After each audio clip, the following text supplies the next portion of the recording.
నమస్తే అండి. నమస్తే అమ్మ. రామారావు గారు, సోషల్ మీడియాలో ఒక వీడియో వైరల్ అవుతుంది చూసారా?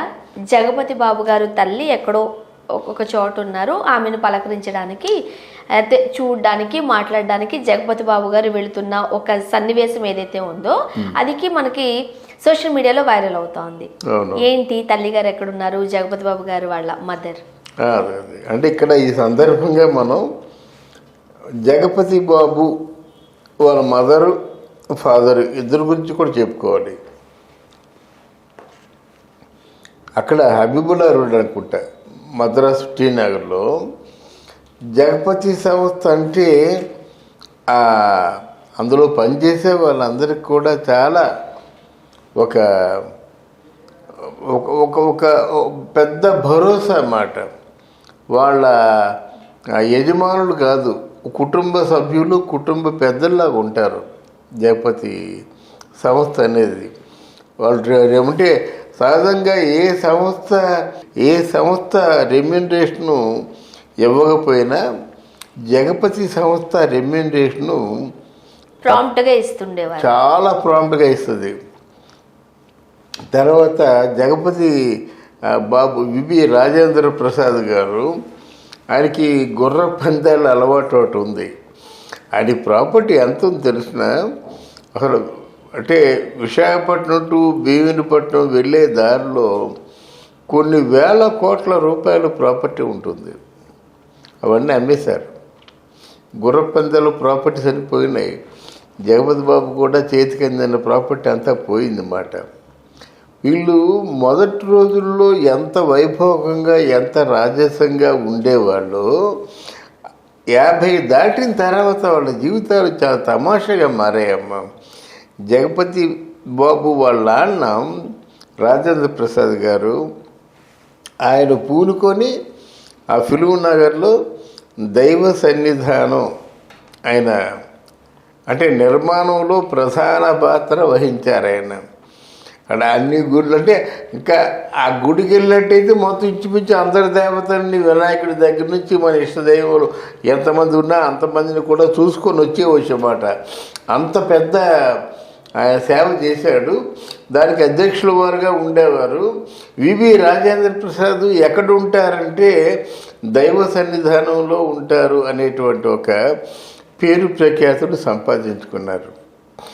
చాలామంది స్టాఫ్ కోసం ఎవరైనా సినిమా తీస్తారమ్మా, స్టాఫ్ తాలూకు బాగోగుల కోసం రాజు వెడలే అనే ఒక సినిమా తీశారు. ఆ సినిమాలో వచ్చేటువంటి ప్రాఫిట్ మొత్తం సమానంగా అందరికీ పనిచేశాడు అన్నమాట. ఆ సినిమా హిట్ అయిందా? హిట్ అయింది. అది శోభన్ బాబు సినిమా హిట్ అయింది పెద్ద. ఆయన మొదట్లో అన్ని సినిమాలు నాగేశ్వరరావు గారితో తీశారు, కానీ ఈ మంచి మనుషులు అనే సినిమా శోభన్ బాబు చేసి అది హిట్ అయ్యేసరికి ఇంచుమించు శోభన్ బాబుతో అందరూ దొంగలే ఇట్లాంటి కొన్ని సినిమాలు తీశారన్నమాట. రాజు వెడలే ఒకటి, ఇట్లాంటి సినిమాలు తీశారు. అయితే ఇప్పుడు ఏంటంటే మొన్న ఏదో వీడియోలో చూశానమాట, జగపతి బాబు రండి మా అమ్మగారి ఇల్లు చూపిస్తానని చెప్పేసి తీసుకెళ్ళారన్నమాట. తీసుకెళ్తే హైదరాబాదులో అలాంటి ఉంటుంది, ప్రాంతం ఉంటుంది అనుకోను, ఒక తపోవనం అంటే అక్కడ తపస్సు చేసుకునేటువంటి వనం లాంటిదన్నమాట. మంచి పచ్చటి చెట్లు, డిఫరెంట్ పక్షులు, అక్కడ ఋషీశ్వరులు తపస్సు చేసుకున్నటువంటి విగ్రహాలు, లేళ్ళు, కుందేళ్ళు, ఇలాగా ఎంత అందంగా ఎంత స్వాభాయమానంగా ఉందో తెలియదు మాట. ఆ తపోవనంలో ఆమె నిరంతరం కూడా భక్తి పార్వశ్యంతో ఏదో మంత్రాలు తంత్రాలు లేకపోతే పాటలు పాడుకుంటూ ఆవిడ శాస జీవితాన్ని వాళ్ళ నాన్న తాలూకు అంటే భర్త తాలూకు స్మరణలో దైవ ఆరాధనలో గడిపేయాలని చెప్పేసి ఎవరూ లేరు తోడు. నిజంగా అక్కడ తనొక్కరే ఉంటారన్నమాట ఆ తోటలో. వాచ్మెన్ ఎవరో ఉంటారేమో తెలీదు. కానీ ఆ తపోవనం చూసేసరికి నాకు చాలా ఆనందంగా అనిపించింది.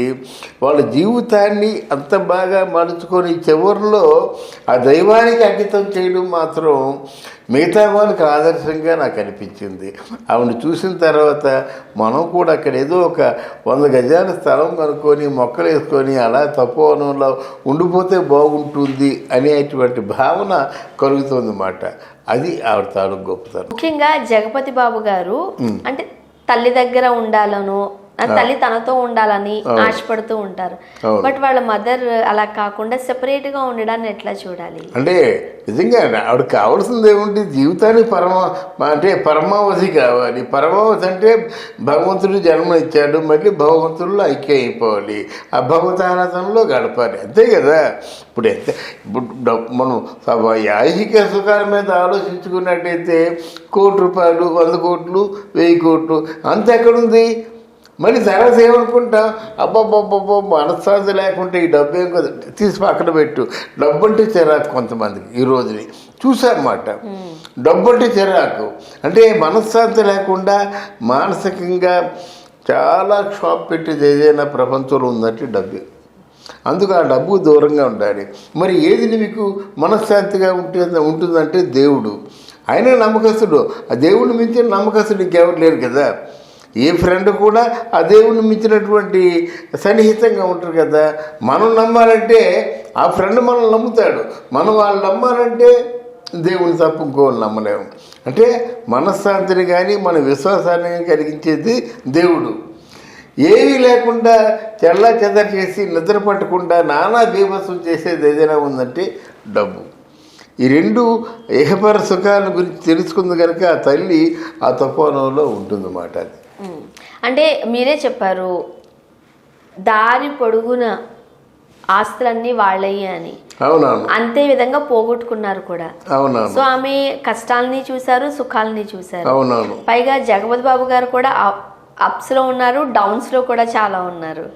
సో ఇప్పుడు తనంతట తానుగా నిజం చెప్పాలంటే విలన్ క్యారెక్టర్లు చేసిన తర్వాత నిలదొక్కున్నారనే చెప్పుకోవచ్చు.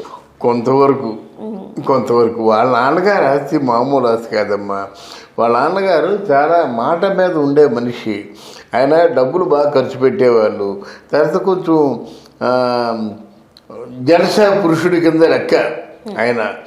సినిమాల్లో జలసా పురుషుడు ఆయనే. మామూలుగా ఇంటర్వ్యూల్లో చెప్పాడన్నమాట. కొంతమంది హీరోయిన్లు ఆయన్ని ఎంతో అంత అంటే అభిమానంతో చూసుకునేవారు అన్నమాట. కొంతమంది హీరోయిన్లు పేర్లు ఎందుకులే అలాగ ఉండేవారు అన్నమాట. పెళ్లి చేసుకోమని కూడా కోరుకునేవారు. ఎవరిని విబి రాజేంద్ర ప్రసాద్ గారిని. అదొకటి. రెండోది ఏంటంటే గుర్రాలు ఉండేవి. గుర్రపందాల మీద చాలా డబ్బు పోయింది అన్నమాట. గుర్రపందాల మీద 1000 లక్షల రూపాయలు కూడా కాసేవారు. అది ఇకపోతే అప్పట్లో ఆ భీములపట్నం రోడ్లో స్థలాలు కొన్నాడు అన్నమాట. సముద్రం అటుపక్క రోడ్లో స్థలాలు అన్నమాట. ఇప్పుడు ఎలాగా 1,00,000 గజం 1,00,000 అయిపోయింది ఆ స్థలాలు. కొన్ని కోట్లు విలువ చేసే స్థలాన్ని జగపతి బాబు గారు కేవలం ఖర్చుల కోసం వాటి కోసం పాడు చేసేసారు. ఇప్పుడు ఏమీ లేవు అసలు ప్రాపర్టీస్ అన్నమాట. ఇది కొంతవరకు జగపతి బాబు దుబారు చేశారన్నమాట.